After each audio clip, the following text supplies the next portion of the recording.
Praise the lord, హల్లెలూయా. దేవునికి స్తోత్రం కలుగునుగాక. మీ అందరికీ శుభాలు కలుగునుగాక. బాగున్నారా? ఈ మెసేజ్ వింటుండగానే మీ గృహాల్లో శుభాలు కలుగునుగాక. చీకటంతా కూడా పడపంచలైపోవునుగాక. మీ హృదయాల్లో సంతోషం, ఆనందం పెళ్ళుకునిగాక. యేసు నామములో మీ శరీరాలని పట్టి పీడిస్తున్నటువంటి ఆ యొక్క రుగ్మతలన్నీ కూడా, అనారోగ్యాలన్నీ కూడా పడపంచలైపోవునుగాక యేసు నామములో. ఆమేన్, ఆమేన్, ఆమేన్. మీరు, మీ పిల్లలు, మీ కుటుంబాలు, రక్త సంబంధాలు అందరూ కూడా బాగున్నారండి. దేవునికి స్తోత్రం కలుగునుగాక. హల్లెలూయా. ఈ గొంతు గురించి ప్రార్థన చేస్తూ ఉండండి. చాలా ఎందుకో మరి చలికాలం వస్తే పట్టేస్తుందా మరి ఏంటో నాకు తెలియదు, కానీ ఈ ప్రాబ్లం చాలా ఎక్కువగా నేను ఫేస్ చేస్తున్నాను. మీ అందరి ప్రార్థనలో దయచేసి జ్ఞాపకం చేసుకోండి. హల్లెలూయా. మంచిది ప్రియులారా. నవంబర్, డిసెంబర్ అంతా కదలకూడదు అనుకున్నాను. ఎందుకంటే ప్రభు సన్నిధిలో ఎక్కువ గడుపుకోవాలనుకుని బలాన్ని ఎక్కువ పుంజుకొని ఛార్జింగ్ ఎక్కువ అయిన తర్వాత జనవరి నెల నుంచి మరి ఎంతమంది అయితే ఎదురు చూస్తున్నారు, చాలా ప్రాంతాల్లో చాలామంది ఎదురు చూస్తున్నారు. ప్రత్యేకంగా రావాలని నేను అనుకుంటున్నాను. ప్రియులారా, ప్రార్థన చేస్తూ ఉండండి. జనవరి ఫస్ట్ వీక్ నుంచి ఖచ్చితంగా నేను ముందు ఏదైతే మీకు చెప్పానో సికింద్రాబాద్ అని, సెకండ్ వీక్ విజయవాడ అని, third week Rajahmundry, fourth week Visakhapatnam అని ఈ విధంగా నేను పెట్టుకున్నాను. రాజమండ్రి, కాకినాడ, భీమవరం అనుకున్నా. దేవుని చిత్తం ఎలాగుంటే అలా నడుద్దాం. ప్రార్థనలో పెట్టండి. దేవునికి స్తోత్రం కలుగునుగాక. హల్లెలూయా. అయితే ఆదివారం నాడు మాత్రం నేను ఇక్కడ నిర్వహిస్తున్నాను విజయనగరంలో. మీరు ఎప్పుడైనా రావాలనుకున్నట్లయితే, ఎవరైనా దగ్గర ప్రాంతాల్లో, దూర ప్రాంతాల్లో ఎవరైనప్పటికి కూడా, ఎందుకంటే చాలా మిరాకిల్స్ జరుగుతున్నాయి. చిల్లంగి చేతబడి కట్లన్నీ కూడా తెగిపోతున్నాయి. మరి అదేవిధంగా మరి క్యాన్సర్ పేషెంట్స్ హీల్ అవుతున్నారు, కిడ్నీ పేషెంట్స్ హీల్ అవుతున్నారు. అదేవిధంగా బీపీలు, షుగర్లు, థైరాయిడ్లు, గ్యాస్ట్రిక్ పేషెంట్స్ అందరూ కూడా పరిశుద్ధాత్మ దేవుడే వారిని హీల్ చేస్తూ పంపిస్తున్నాడు. ప్రియులరా, చాలా గొప్ప సంగతి. చాలామంది సాక్ష్యాలు కూడా మీరు వింటున్నారు కదా. దేవునికి స్తోత్రం కలుగునుగాక. నిద్రలేమి మెయిన్ ఏంటంటే, బెంగళూరు నుంచి ఒక పెద్ద ఆమె వచ్చేసారి నిద్రలేనటువంటి పరిస్థితులు. ఆమె ఫుల్గా నిద్రపోయారు. ఇక్కడే మన చర్చిలో నిద్రపోయారు. ఆ రోజు సాయంత్రం మళ్ళీ బయలుదేరి ట్రైన్లో కూడా నిద్రపోయారంట. ఇంకా అక్కడి నుంచి నిద్రలేనటువంటి పరిస్థితి అంటూ క్లియర్ అయిపోయింది. ఆమె చక్కగా హెల్తీగా హ్యాపీగా ఉన్నారంటే దేవునికి స్తోత్రం కలుగునుగాక. ఒకవేళ మీకు ఎవరైనా అవకాశం ఉన్నట్లయితే రండి. ప్రతి ఆదివారం నాడు నేను ఇక్కడ ఇంటి దగ్గర నేను చేస్తున్నాను. అయితే స్థలం అన్నది లభించింది. అది ఒక చర్చ్ కట్టడానికి మరి మీరు ప్రార్థనలు చేస్తూ ఉండండి. ఖచ్చితంగా మనం చర్చ్ కోసం స్థలం తీసుకుంటున్నాము. తీసుకున్న తర్వాత మనం కన్స్ట్రక్షన్ స్టార్ట్ చేస్తాం. హల్లెలూయా. చాలామంది దూర ప్రాంతాల నుండి వస్తున్నారు, చాలా ఇబ్బంది పడుతూ ఉన్నారు ఉండటానికి వాటికను. అందుకనే ఓకేనా, ప్రార్థనలో జ్ఞాపకం చేసుకోండి. రండి, ఒక పాట పాడుకుందాం. ఏసన్ గారు పాట పాడి దేవుని మహింపరచుకుందాం. గొంతు పట్టేసినప్పుడు కూడా పాడాలనేటువంటి ఒక పట్టుదల అనమాట. ఏసన్ గారి పాటలు అంటే అంత ఇష్టం నాకు. హల్లెలూయా. రైట్, దేవునికి స్తోత్రం కలుగునుగాక. హల్లెలూయా. రండి. ప్రతి చరణము వెంట పల్లవి ఉన్నట్లే ప్రతి క్షణమున నీవు పలుకరించావు. ప్రతి చరణము వెంట పల్లవి ఉన్నట్లే ప్రతి క్షణమున నీవు పలుకరించావు. ప్రతికూలమైన పరిస్థితులన్నీ కనుమరుగైపోయేని. ప్రతికూలమైన పరిస్థితులన్నీ కనుమరుగైపోయేని. నీ కృప నిత్యముండును, నీ కృప నిత్య జీవము, నీ కృప వివరింప నా తరమాయేసయ్యా. నీతిమంతుల గుడారాలలో వినబడుచున్నది రక్షణ సంగీత సునాదము.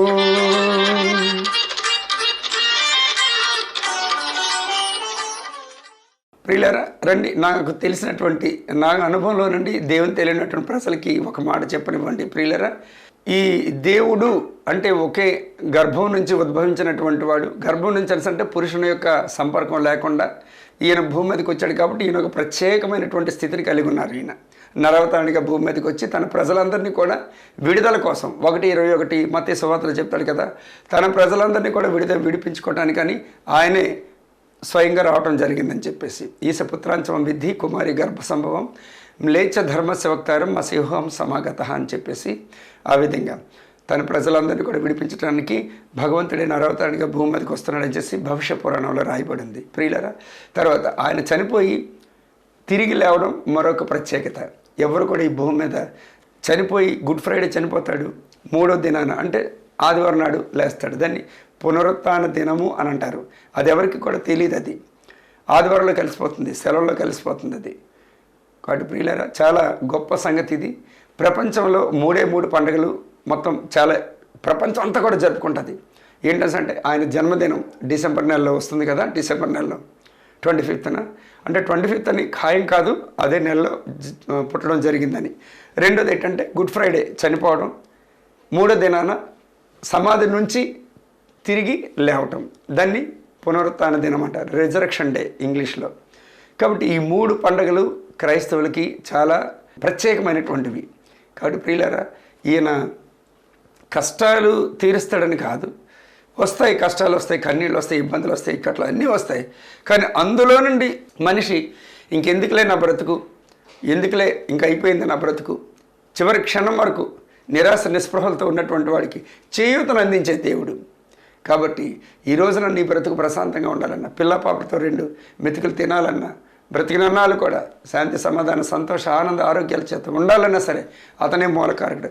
ఆయన తప్పించి భూమి మీద ఎవరు నాకు ఇవ్వలేరు, నాకు ఇవ్వలేరు కూడా. ఎందుకంటే వాళ్ళ దగ్గర లేవు పడిపోయినటువంటి దేవదూతలు అవన్నీ కూడా.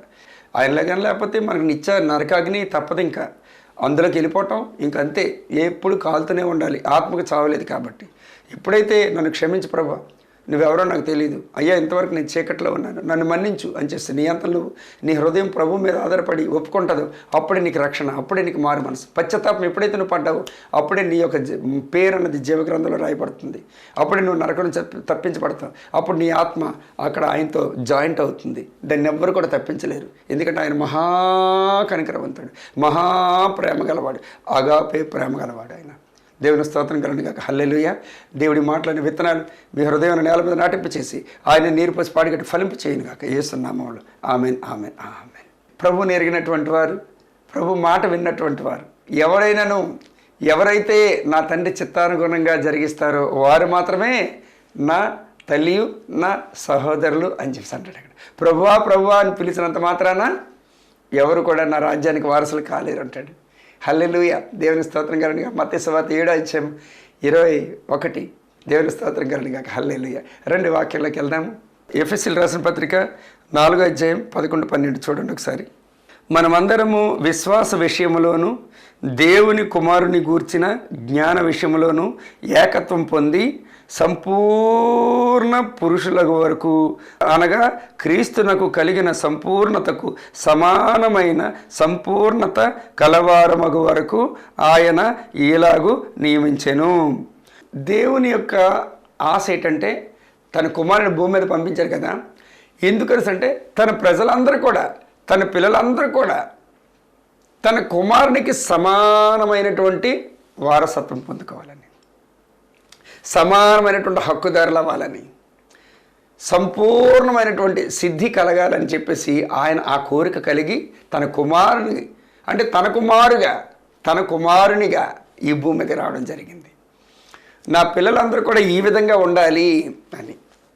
ఆయనకి ఎందులోనూ కూడా తీసిపోకూడదు. దేవునికి స్తోత్రం కనుక. ఎందుకు అంటే దేవుడు ఆత్మయ్య ఉన్నాడు కనుక మనం కూడా ఆత్మయ్య ఉన్నాము. ఈ శరీరం అనేటువంటి గుడారం ఇది కొంతకాలం వరకే మనకు ఉంటుంది. దీని టైం అయిపోయిన తర్వాత ఇది భూమిలో నశించిపోతుంది. ఇది ఎత్తలి మెటీరియల్ అంటారు, భూ సంబంధమైనటువంటి వస్తువు. ఇది పర సంబంధమైనటువంటిది, లోపల జీవిస్తుంది. అందుకని గతసారి నేను చెప్పాను కదా, అభివృద్ధి, ఆత్మలో అభివృద్ధి కావాల్సి అంటే 3 స్టెప్పులు. ఏంటది? వాక్యాన్ని చదవాలి, వాక్యాన్ని ధ్యానించాలి, ఆ వాక్య ప్రకారంగా నడవాలని చేసి గతసారి చెప్పడం జరిగింది. అయితే దేవుని యొక్క వాంఛ ఏంటంటే తన కుమారునికి సమానులై ఉండాలి నా పిల్లలందరూ కూడా. అందుకే ఆయన ఏమంటాడు అంటే ఆయన యందు యేసుప్రభు కూడా ఏమన్నాడు అక్కడ 14:12 యోహాను సువార్తలో, నేను చేయుచున్న క్రియలు నా యందు విశ్వాసం ఉంచువారును చేయుదురు, నాకంటే అన్నాడు అక్కడ, నాకంటే మరి గొప్పవి చేయను. ఎందుకన్నాడు అక్కడ? ఆయన ఆత్మ మనలో ఉంది కాబట్టి, ఆయనలో తన కుమారులో ఏ ఆత్మ అయితే దేవుడు పెట్టి పంపించాడో అదే ఆత్మ మనలో కూడా ఉంది అని చెప్పేసి, అది ఎప్పుడైతే నువ్వు నేను నమ్ముతామో అప్పుడు కార్యాలు జరగడం ప్రారంభిస్తాయి. అప్పుడు శరీర క్రియలను మనం అధిగమించడం ప్రారంభిస్తాం. ఎందుకు? మన విలువేదో మనం తెలుసుకున్నాం కాబట్టి. మన దేవుడు ఏ ప్రశస్తమైనటువంటి వాతావరణం చేత మనం నింపుకున్నాడో, ఏ వాతావరణం చేత, ఏ ప్రేమ చేత ఆయన మనల్ని ఆకర్షించుకున్నాడో, ఏ ప్రేమ చేత ఆయన పరలోక రాజ్యానికి వారసత్వాన్ని మనకు అనుగ్రహించాడో మనం తెలుసుకుంటే ఆటోమేటిక్గా ఈ శరీర కార్యాలన్నింటినీ కూడా మనం అధిగమించవచ్చు. శరీరానికి మనసుకి రక్షణ లేదు కాబట్టి ఈ యొక్క ఆత్మ మాట వింటాయి. అందుకని ఎల్లప్పుడూ కూడా ఆత్మ వశీకరణ మనం జరిగిస్తూ ఉండాలి. ఆత్మ వశమై ఉండాలి. ఎవరి ఆత్మ అంటే మనలో ఉన్నటువంటి ఆత్మ ఏదో, మనం ఏ ఆత్మ కలిగి ఉన్నామో ఆ ఆత్మ ఎవరు పెట్టారో కదా. నరుని యొక్క ఆత్మ యెహోవా పెట్టిన దీపమని ఉన్నది.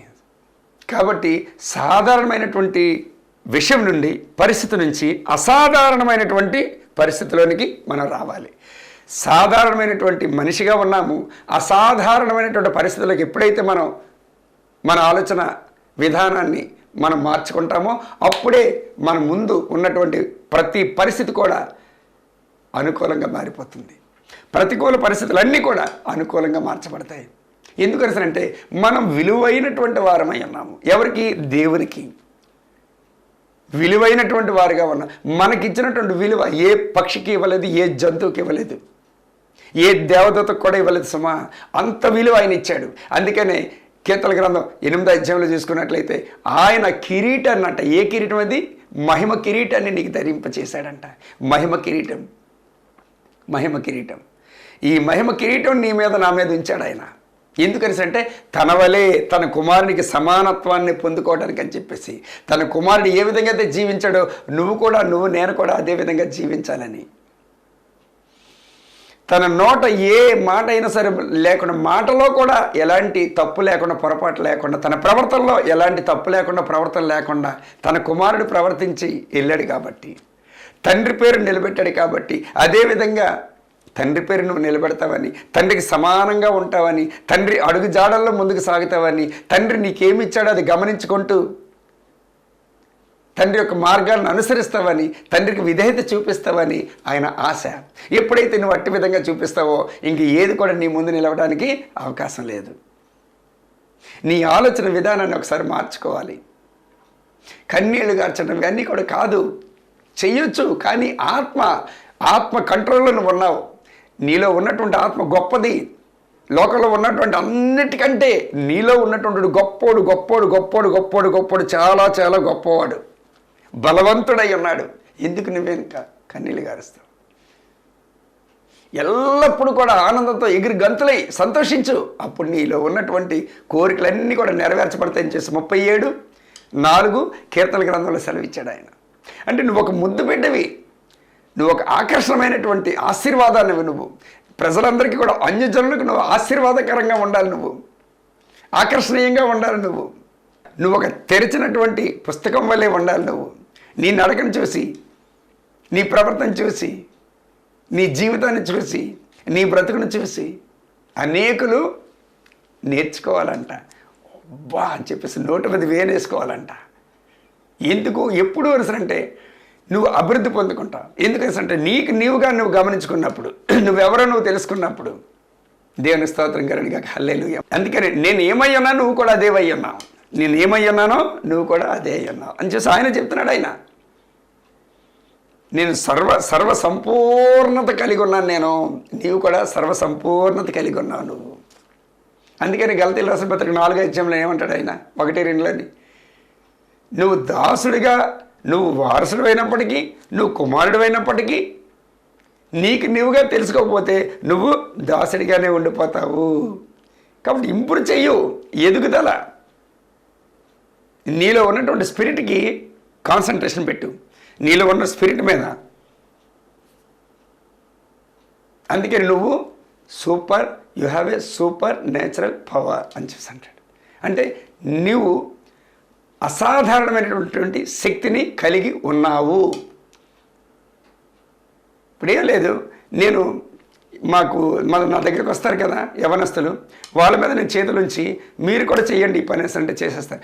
నా ద్వారా ఏ కార్యాలు అయితే జరుగుతున్నాయో, ఈ జ్వరాలు అయితే పోతున్నాయి, జబ్బులు పోతున్నాయి, క్యాన్సర్స్ పోతున్నాయి, చిల్లంగి చేతపడులు విడుదలైపోతున్నారు. ఓకే, అదేవిధంగా రాత్రి నిద్ర లేనటువంటి వాళ్ళకి నిద్ర వచ్చేస్తుంది. అలాగే కాయ తగ్గిపోతున్నాయి, ఈ మాదులు పెద్ద పెద్ద కాయలు అవన్నీ కూడా హీల్ అయిపోతున్నాయి. మాటలు రానటువంటి మాటలు వచ్చేస్తున్నాయి. ఏదైతే నా ద్వారా జరిగిస్తున్నాడో అవే సేమ్ నా దగ్గరికి వచ్చినటువంటి వారిని కూడా నేను దీవిస్తాను. అదేవిధంగా జరిగిపోతున్నాయి. అంటే స్పిరిట్ ట్రాన్స్ఫర్ అవుతుంది వారికి ఉన్నటువంటి ఆసక్తిని బట్టి, వారికి ఉన్నటువంటి విశ్వాసాన్ని బట్టి, వారికి ఉన్నటువంటి ఆత్మీయ దాహాన్ని బట్టి, ఆకలి బట్టి స్పిరిట్ వెంటనే టచ్ అవుతుంది అన్నమాట.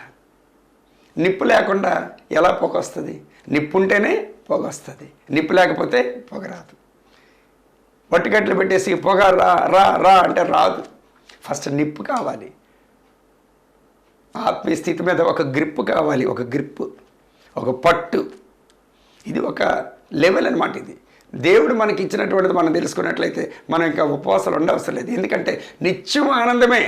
దేవుని రాజ్యం నీతి, సమాధానం, ఆనందం, సంతోషం చేత నింపడింది. కన్నీడు, వేదన, ఈర్ష్య, అసూయ, ద్వేషం, కోపం చేత కాదు. అప్పుడు నీకు ఫలం, ఆత్మఫలం వస్తుంది. ఏది? ప్రేమ, సంతోషం, సమాధానం, ఇవన్నీ వరుసగా వస్తాయి. అదేవిధంగా శరీరానుసార్లు అయితే వాళ్ళు వేరుగా ఉంటుంది.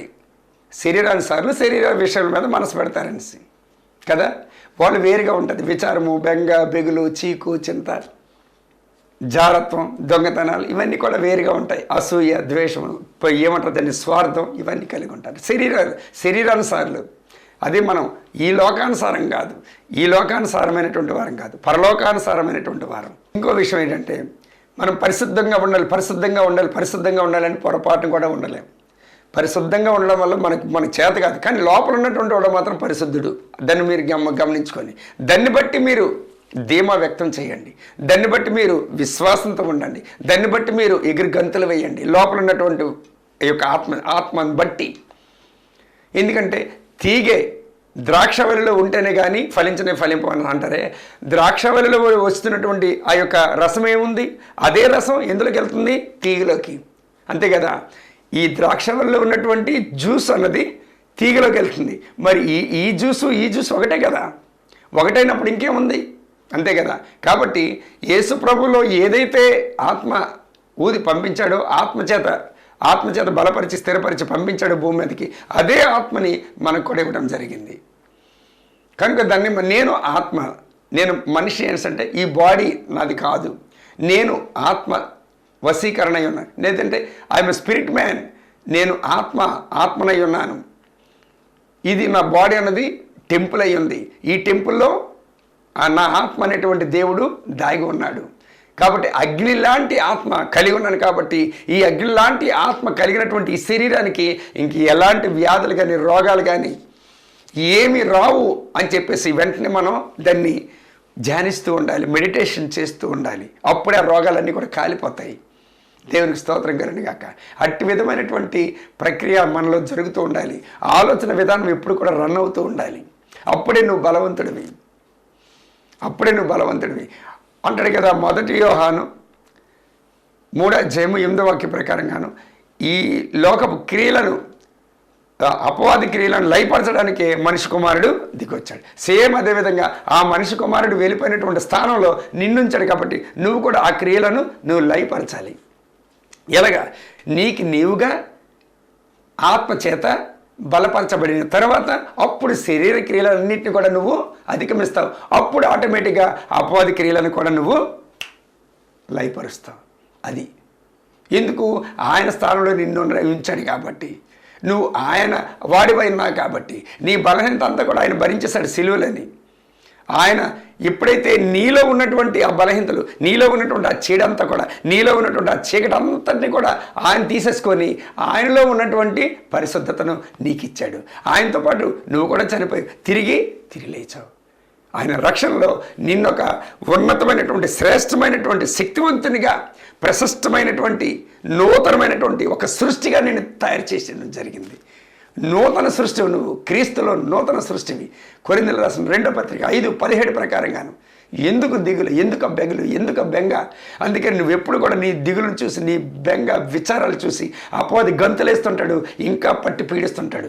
ఎప్పుడైతే నువ్వు ధైర్యంగా వాటన్నిటిలోంచి కూడా చూడండి, ఎవరైనా సరే మనల్ని పట్టుకుంటే బలవంతంగా విడిపించుకొని ముందుకెళ్ళిపోతాం. సేమ్ అదేవిధంగా అపవాది పెట్టినటువంటి టార్చర్లకైనా, సమస్యలకైనా, ఇబ్బందులకైనా, ఇరుకులకైనా సరే వాటన్నిటిలోంచి కూడా నీ యొక్క ఆలోచన విధానాన్ని, నీ యొక్క స్పిరిట్, నీ యొక్క ఆత్మ మీద పెట్టినప్పుడు అవన్నీ కూడా బంధకాలన్నీ కూడా విడిపోతాయి, కట్లన్నీ కూడా తెగిపోతాయి, చీకటంతా కూడా పటాపంచలైపోతుంది. అప్పుడు నువ్వు నూతనమైనటువంటి వానిగా నీ లోపల నుంచి చెప్పనశక్యం కానీ గొప్ప సంతోషం, ఆనందం నువ్వు పొందుకుంటావు. అట్టి దీవెన, అట్టి ఆశీర్వాదం యేసునామములో కలుగును గాక. ఈ మాటలనే విత్తనాలు మన హృదయం నేల మీద నాటింపచేసి ఆయన నీరు పోసి పాడిగట్టి ఫలింపు చేయను గాక యేసునామములో. Amen, amen, amen. రండి ప్రియులారా, ఒక సాక్ష్యం మనం విందాం. అందరికీ ప్రభువైన యేసుక్రీస్తు నామంలో వందనాలండి. నా పేరు స్నేహ భార్గవి, మాది నల్గొండ డిస్టిక్. ఒకరోజు ఏమైందంటే, మా అన్నయ్య అంటే సొంతం వదిన వాళ్ళ భర్త అన్నయ్య అవుతారు. అన్నయ్య ఒకరోజు డ్రైవింగ్ చేస్తూ ఊరికి వెళ్తుండగా బైక్ యాక్సిడెంట్ అయింది. బైక్ యాక్సిడెంట్ అయినప్పుడు ఆయనకి తలకి తీవ్రమైన దెబ్బ తాకింది. మామూలుగా లోకల్ హాస్పిటల్, ఏరియా హాస్పిటల్లో చూపిస్తే హైదరాబాద్ తీసుకుపోమని చెప్పారు. హైదరాబాద్ గాంధీ హాస్పిటల్కి తీసుకుపోయినప్పుడు అక్కడ పరీక్షలు చేశారు. అన్ని పరీక్షలు చేశాక ఆపరేషన్, ఈ చిప్ప తీసేయాలండి, లోపల బ్లడ్ గడ్డగట్టింది, కొంచెం సీరియస్గా ఉంది, ఆ చిప్ప తీయాలి, కొంచెం బ్లడ్ అంతా క్లీన్ చేయాలి. మరి అలా ఆపరేషన్ చేశాక పేషెంట్కి ఏమైనా కావచ్చు, బ్రతకకపోవచ్చు. ఒకవేళ బ్రతికినా కూడా పిచ్చి వాళ్ళు అవ్వడం కానీ, లేకపోతే పిడ్స్ రావడము, కాళ్ళు చేతులు పడిపోవడము, ఏదో ఒకటి అవుతుంది. నార్మల్ పర్సన్ లెక్క అయితే అస్సలు ఉండరు. మీకు ఓకే అంటేనే ఏదైనా మాకు సంబంధం లేదు అంటే, డాక్టర్లకు సంబంధం లేదు, అంత మా సంబంధమే అని మీరు ఓకే అంటే చేస్తామని చెప్పారంట. మా వదిన దేవుని నమ్ముకుంది. ఆమె ఎంతసేపు ఉన్న దేవుడి మీద నమ్మకంతో ఏదైనా జరగనివ్వండి, నా యేసయ్య చూసుకుంటాడని చెప్పేసి ప్రార్థనతో ఆమె చేయండి, ఆపరేషన్ చేయండి, అంత యేసుక్రీస్తే చూసుకుంటారని చెప్పిందంట. మా అన్నయ్య కాబట్టి నేను కూడా ఎస్ఎస్ రావు ఫాదర్ గారికి ఫోన్ చేసి, ఇట్లా ఫాదర్, మా అన్నయ్యకి ఇట్లా యాక్సిడెంట్ అయ్యింది, ఆయన సీరియస్ కండిషన్లో ఉన్నారు, సర్జరీ చేయాలంట, మా వదిన వాళ్ళు ఏడుస్తున్నారు, వదినకి 2 ఆడపిల్లలు ఫాదర్ అని చెప్పాను. అయితే ఎస్ఎస్ రావు ఫాదర్ ద్వారా యేసుక్రీస్తు చెప్పిన ఒకే ఒక మాట, ఆయన ఏం చెప్పారంటే, ఏం కాదమ్మా, అన్నయ్యకి ఏం జరగదు, మీరు కేవలం విశ్వాసం ఉంచండి, నేను చెప్తున్నాను కదా, మీ అన్నయ్య సర్జరీ చేయించుకొని మీ ఇంటికి నవ్వుతూ తిరుగుతూ వస్తాడని చెప్పారు ఎస్ఎస్ రావు ఫాదర్ గారు. ఆయన చెప్పినట్టే సేమ్ ఆపరేషన్ అయినాక ఆపరేషన్ థియేటర్ నుంచి ఎంతోమంది చనిపోతే ఇట్లా జోలలు పట్టుకొని బయటకు వస్తున్నారంట. మా వదిన వాళ్ళందరినీ చూస్తూ, నా భర్త ఎక్కడి నుంచి, నా భర్తకి ఏమైందని, ఎక్కడ ఏ డాక్టర్ చెప్తారా అని ఆమె భయపడుతూ ఎదురు చూస్తూ ఉందంట. కానీ దేవుని కృప వల్ల, ఎస్ఎస్ రావు ఫాదర్ గారి ప్రార్థన వల్ల మా అన్నయ్యకి ఏం జరగలేదండి. ఆపరేషన్ సక్సెస్గా అయ్యింది. ఏ పిచ్చి లేవలేదు, ఏ కాలు చేయి పడిపోలేదు, ఏ మాట పడిపోలేదు, ఏ ఫిట్స్ రాలేదు. బయటికి తీసుకురాగానే మా వదినని గుర్తుపట్టి నార్మల్ మనుషులకి అందరినీ గుర్తుపడుతున్నాడు. అంత బాగైంది. ఇంటికి ఆపరేషన్ చేయించుకొని నవ్వుకుంటూ తిరిగి వచ్చాడండి. సమస్త మహిమ ఒక్క మన యేసయ్యకే చెల్లును గాక. అది యేసయ్య చేసిన అద్భుతం. Thank you father, thank you Jesus, thank you. దేవుడి సాక్ష్యాన్ని దీవించి ఆశీర్వదించిన గాక. Amen, amen, amen. ప్రియులారా, ప్రార్థన చేస్తూ ఉండండి. మన చర్చ స్థలం కొనబోతూ ఉన్నాము. అది మరి కొనటానికి కొంత కావాలి, నగదు కావాలి. కాబట్టి ప్రార్థనలు పెడుతూ ఉండండి. దేవుడు మనం పెద్ద పెద్ద వాటినే మనం అడగాలి. అంతకుముందు చెప్పాను కదా, మనకి ఒక 3 కోట్ల బడ్జెట్ అవుతుంది. ఖచ్చితంగా పెద్దవైతేనే, ఎందుకంటే ఆయన కుబేరుడు కాబట్టి, ఆయన ఉన్నతమైనటువంటి శ్రేష్టమైనటువంటి కాబట్టి శ్రేష్టమైనవే మనం అడగాలి.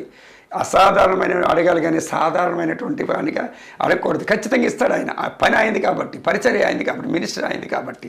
ఓకే, దేవుని స్తోత్రం కలుగును గాక. రైట్, మీ ప్రార్థనలో జ్ఞాపకం చేసుకోండి. దేవుని చిత్తం అయితే మరి నవంబర్, డిసెంబర్ అంతా కూడా దేవుని దగ్గర గడిపిన తర్వాత నేను జనవరిలో రావాలనుకుంటున్నాను. హైదరాబాద్, విజయవాడ, విశాఖపట్నం, రాజమండ్రి, భీమవరం, కాకినాడ, ఈ 6 ప్రాంతాలు రావాలనుకుంటున్నాను. సెకండ్ సాటర్డే అన్నది ఇక్కడ విజనర్లో పెట్టాలనుకుంటున్నాను. మీరు ప్రార్థన చేయండి. ఓకేనా? దేవుని స్తోత్రం. రండి ప్రార్థన చేసుకుందాం. రైట్. మహోన్నతుడి తండ్రి, జీవం గల దేవ స్తోత్రాలు. నీ అద్భుతమైన నామాన్ని బట్టి ఎనలేనటువంటి కృతజ్ఞతలు చెల్లిస్తున్నాం ప్రభా.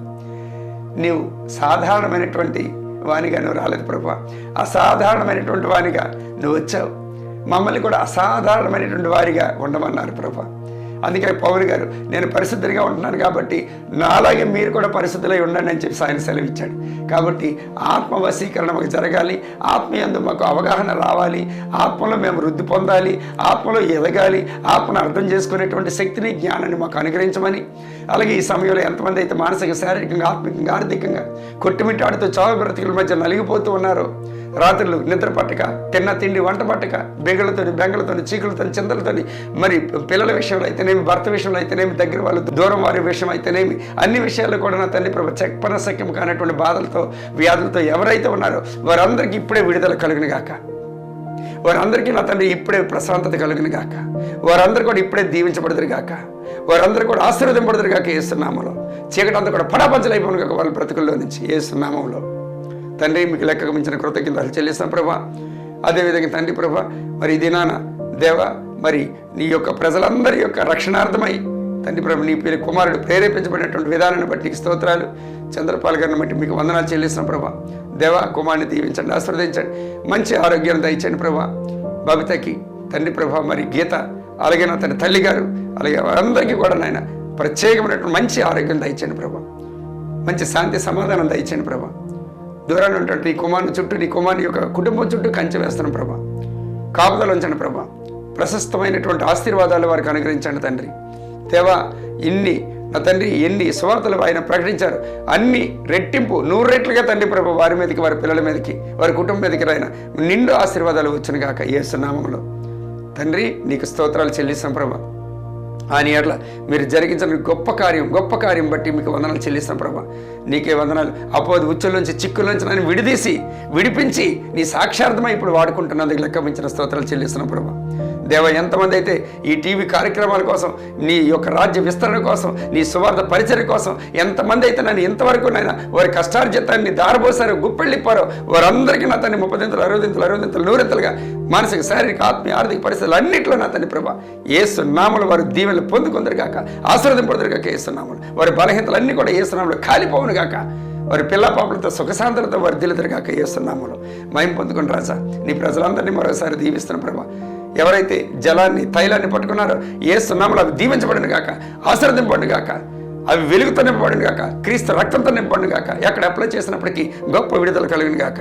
యేసయ్య నామానికి మహిమ చెల్లిస్తూ ప్రార్థన సమర్పిస్తున్న తండ్రి. Amen, amen, amen.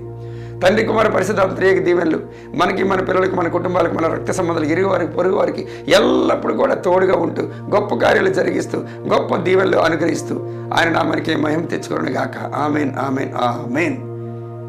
Praise the Lord. దేవుడు మిమ్మల్ని దీవించి ఆశీర్వదించను గాక. ఆమెన్.